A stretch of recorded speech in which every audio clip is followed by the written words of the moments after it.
both ways. Here's Jeff Van Gundy, who joins us here. Jeff, we thought that maybe you were resting your voice because you needed to be 100% ready when the playoffs start, so that maybe you weren't going to be able to join us this morning because, your voice needed some rest.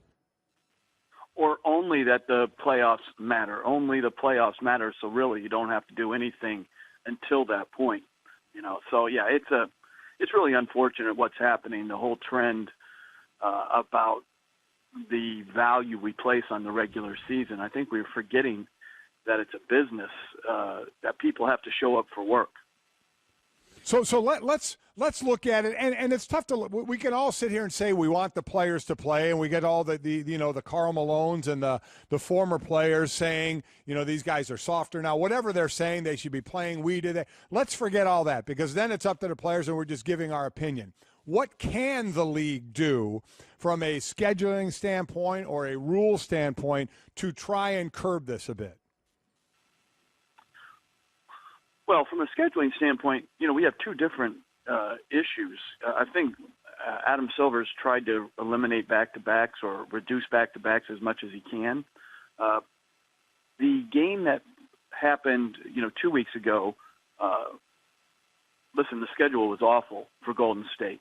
They had been on a West Coast road trip, I believe, for 5 games, gone home for 1 game against Boston, then back out to Minnesota after a day, and then back-to-back to San Antonio. That's different. Cleveland, that was the first game of a road trip. They hadn't played the night before. So the schedule last week, there was nothing wrong with the schedule for playing the game. They just decided not to play their guys and play them last night. So totally two different scenarios. As far as what the league can do, listen, the one thing I think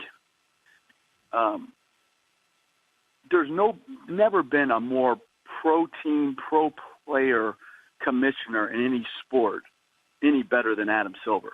Like, he has gone and bent over backwards to try to help them with whatever their issues are. I think he's really concerned with it. I think he really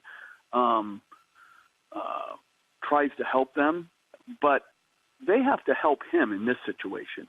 Like, it can't just be a one-way relationship, and right now I think it is. I think he goes and bends over backwards to try to help and be a good guy and nice guy and a helpful person, and I don't think the teams or the players are giving him the type of cooperation that his leadership wants. I'm confused about one thing, and I know we're jumping back and forth on the same topic.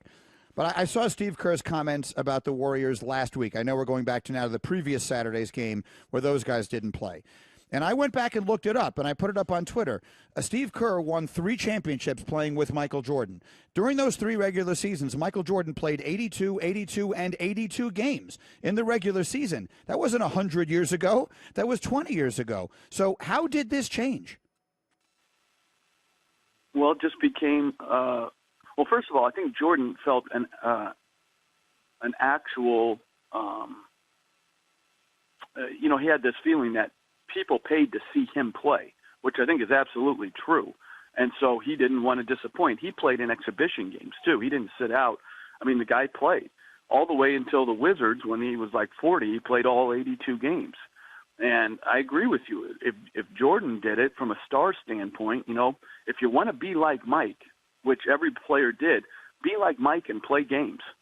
Play in the games where you're healthy. And he set a great example. And I just think it became more and more acceptable to rest more and more times under more and more situations. And everybody understands the notion that if you're injured, you're a great player. It may be disappointing, but he may have to sit out a game when he's injured. I think what's happened, though, is these liberties taken right now with, when you should sit out and why. And listen, I don't think anyone cares on most NBA players if they sit or rest, right? But there's like 20 guys I actually think that people pay tickets to see. And to me, those guys have an added responsibility and bear a greater burden to play when healthy.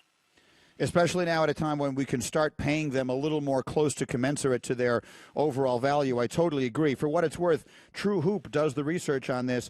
We're on pace for more than 300 player rests this season, which is already twice as many as last season. So this is an epidemic, and it is growing. It is not diminishing. The other separate part of this, Jeff, and look, obviously we are all, in particular you are, a little bit biased on this topic, or you're going to be perceived to be because they're your games. But should the league be careful about scheduling around the big national games, the Saturday night primetime games on ABC, the Thursday night games on TNT, or wherever else they have particularly big games? Should they actually look at it and schedule around those to try and prevent this from happening? Yes, but they did. That's the thing. Yeah. The first game we had in the example, they did the schedule was awful, and the NBA knew San Antonio and Golden State was going to be on TV from over a year ago, and they showed a blatant disregard for their TV partners when they put Golden State on that schedule.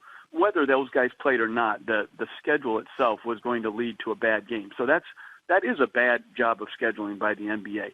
But in the Cleveland game, there's nothing wrong with the schedule. Listen, yes, is it? Do these guys have to play, like difficult schedules? Yes. That's why you're paid the sum of money that you're paid.